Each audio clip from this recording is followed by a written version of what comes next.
প্রতি বছর আষাঢ় মাসের শুক্লপক্ষের দ্বিতীয়া তিথিতে ভারত বাংলাদেশ সহ বিশ্বের অনেক দেশে বর্ণাঢ্য অনুষ্ঠানের মধ্যে দিয়ে জগন্নাথ দেবের রথযাত্রা উৎসব সাড়ম্বরে পালন করা হয়।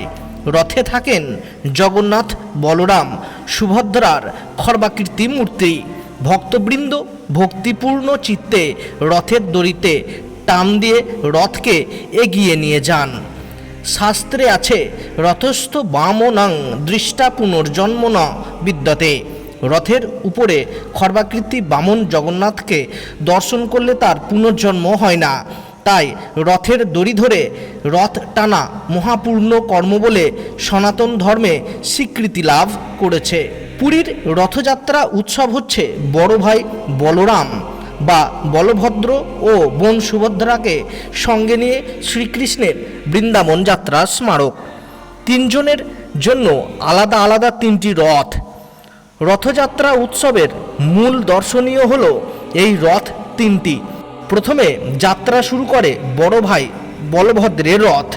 এই রথের নাম তালধ্বজ। রথটির 14টি চাকা, উচ্চতা 44 ফুট। রথের আবরণের রং নীল। তারপর যাত্রা করে সুভদ্রার রথ। রথের নাম দর্পদলন, উচ্চতা প্রায় 43 ফুট। এই রথের মোট 12টি চাকা। যেহেতু রথটির ধ্বজা বা পতাকায় পদ্মচিহ্ন আঁকা রয়েছে, তাই রথটিকে পদ্মধ্বজও বলা হয়ে থাকে। রথের আবরণের রং লাল। সবশেষে থাকে জগন্নাথ দেবের রথ। রথটির নাম নন্দীঘোষ। পতাকায় কপিরাজ হনুমানের মূর্তি আঁকা রয়েছে, তাই এই রথের আর একটি নাম হচ্ছে কপিধ্বজ। রথটির উচ্চতা 45 ফুট। এতে 16টি চাকা আছে। প্রতিটি চাকার ব্যাস 7 ফুট।